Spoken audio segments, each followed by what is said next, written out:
Alors, ça fait 14 ans, 14 ans déjà que cette marche des maladies rares, elle réunit, elle fédère autour d'elle des malades, des amis, de la famille, des chercheurs aussi, des bénévoles, enfin énormément de monde comme vous pouvez le voir. Et donc on va tous partir dans très peu de temps pour quand même 10 km de marche à travers Paris. Oui, on va rejoindre le stade Pierre de Coubertin à Boulogne.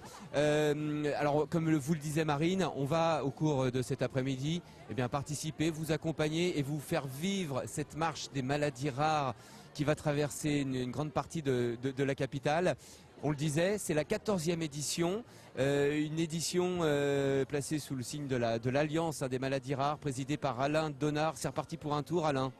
Et oui, c'est reparti pour un tour, 14e marche, mais une marche très spéciale parce que c'est la marche du combat des familles. Et les familles, comme vous le savez, pour nous, les familles, c'est très très important. Vous voyez tout ce monde qui est derrière nous, tout ce monde est concerné par les maladies rares. Toutes ces personnes sont concernées par la maladie rare. Ces associations qui sont regroupées derrière la banderole de la marche des maladies rares sont là pour vous dire d'abord un grand merci.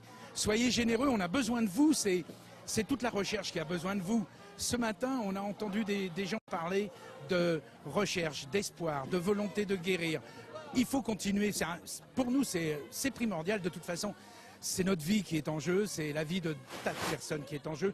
Soyez forts, soyez unis. Nous sommes unis. De toute façon, on marchera, on continuera de marcher jusqu'à ce que toutes les maladies rares soient éradiquées. Notre marche, c'est pas 8 km, c'est pas 10 km, c'est toute notre vie, ce sera une marche jusqu'à la dernière maladie.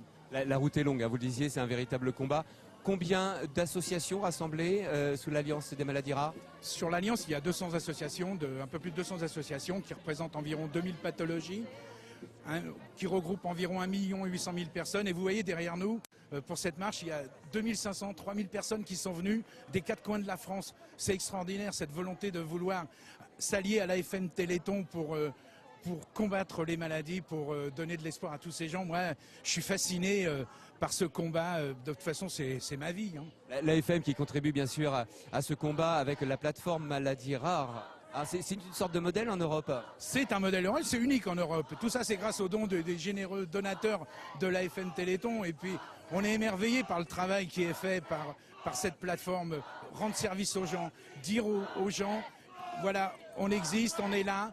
Et sachez qu'on va vous rendre service, sachez qu'on va vous aider. C'est extraordinaire, que ce soit Maladies Rares Info Service, que ce soit la Fondation Maladies Rares, qui a été fondée il y a 2 ans. C'est extraordinaire tout ça. Merci Alain d'avoir fédéré toutes ces associations et le top départ dans quelques instants. Ça se déchaîne avec ces derrière 2500, nous là. 3000 personnes et vous allez être nombreux à nous rejoindre en cours de parcours, j'espère. Alors Laurence Thienot-Hermand est avec nous également. Elle ne ratera pour rien au monde le départ de cette marche des maladies rares. Laurence, vous êtes la présidente de l'Association française contre les myopathies. En quoi cette marche est-elle emblématique du Téléthon? Elle est vraiment très très symbolique. Tout à l'heure Alain l'a dit, c'est vraiment c'est représentatif du combat des familles, de ceux qui ont su transcender leurs propres souffrances, leurs propres difficultés, sont allés puiser des ressources exceptionnelles pour faire avancer les choses, pour faire avancer la recherche, parce que les médecins, les chercheurs se sont alliés aux familles. C'est un combat collectif, les bénévoles, les partenaires, et c'est vraiment, ça porte beaucoup d'espoir au travers de cette marche. Et puis je pense aussi aujourd'hui plus particulièrement à tous ceux, parce qu'on a des tas de témoignages qui arrivent, des messages d'encouragement. Je pense à tous ceux à qui on vient d'apprendre un diagnostic. Et je crois qu'au travers de cette marche, ils peuvent se dire: on n'est pas seul, on n'est plus seul. Il y a vraiment une aventure humaine collective grâce au Téléthon, grâce aux donateurs, grâce aux bénévoles. Et tous ensemble, c'est sûr, on va gagner, parce que c'est un marathon qu'on a commencé. Et un marathon, on doit le tenir sur la distance, sur la longueur. C'est sûr qu'on va le tenir. Un peu comme cette marche finalement. Exactement. Alors,